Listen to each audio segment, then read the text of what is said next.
একটা ভয়ঙ্কর হাদিস শোনেন, কোন ব্যক্তি যদি অন্য ব্যক্তির গুনাহ নিয়ে উপহাস করে, খোঁটা দেয়, কটাক্ষ করে, আল্লাহ পাক বলেন ওই ব্যক্তিকে দিয়ে ওই গুনাহটা না করানো পর্যন্ত তার মৌত হবে না, তার মৃত্যু হবে না।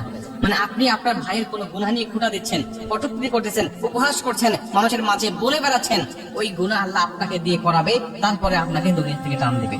কথাটা কত বড় ভয়ানক হতে পারে, হাদিসটা কত বড় ভয়ানক হতে পারে আপনি চিন্তা করেছেন? আপনি মানুষের গুনাহ নিয়ে খোঁটা দিচ্ছেন, আপনি মানুষের গুনাহ নিয়ে কটাক্ষ করছেন, আপনি মানুষের গুনাহ নিয়ে উপহাস করে বেড়াচ্ছেন, আল্লাহ আপনাকে ওই গুনাহটা করাবেন। রাসূল সাল্লাল্লাহু আলাইহি ওয়াসাল্লাম একজন সাহাবী মদ পান করেছিলেন। আল্লাহ রাসূল তাকে যখন মদের শাস্তি দিচ্ছিলেন, ওই সাহাবী এটা দেখে উপহাস করতেছিল এবং তাকে গুনাহগার বলে বারবার ভর্ৎসনা দিতেছিল এবং বলতেছিল সে কত বড় গুনাহ করেছে, সে কত বড় অন্যায় করেছে, মদ পান করেছে, এটা বলে বলে মানুষের কাছে প্রচার করতেছিল। আল্লাহ রাসূল তাকে ডাক দেয়া বলেন, তুমি শয়তানকে কেন সাহায্য করছো, তুমি শয়তানকে কেন সহযোগিতা করছো?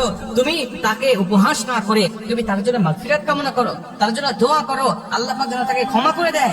তুমি সেটা না করে তুমি মুসলিম হয়ে তোমার মুসলিম ভাইয়ের গুনাহ নিয়ে তুমি উপহাস করছো।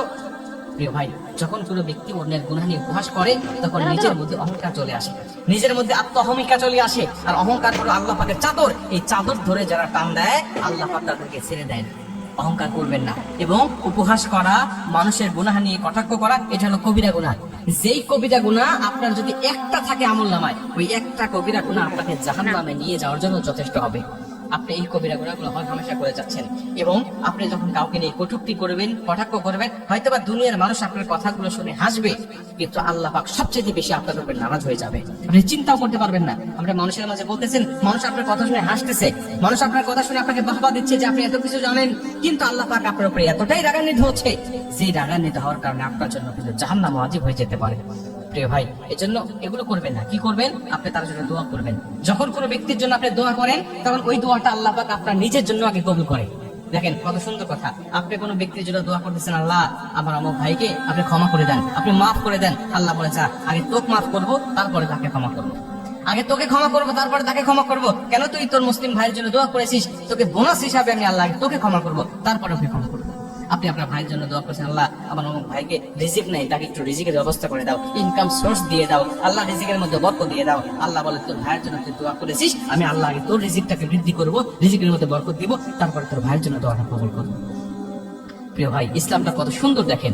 আপনি যদি আপনার ভাইয়ের জন্য সবসময় কল্যাণকামী হন, তাহলে আল্লাহ আপনার উপর সন্তুষ্ট হবে, আল্লাহ আপনাকে সুখময় এবং শান্তিময় জীবন দান করবে। আপনি এই সুন্দর পথ ছেড়ে কেন বিপদে চলে যাবেন? আপনি এই সুন্দর ব্যবস্থা রেখে, দিন ইসলাম রেখে আপনি কেন দিন ইসলামের বাহিরে চলে যাবেন?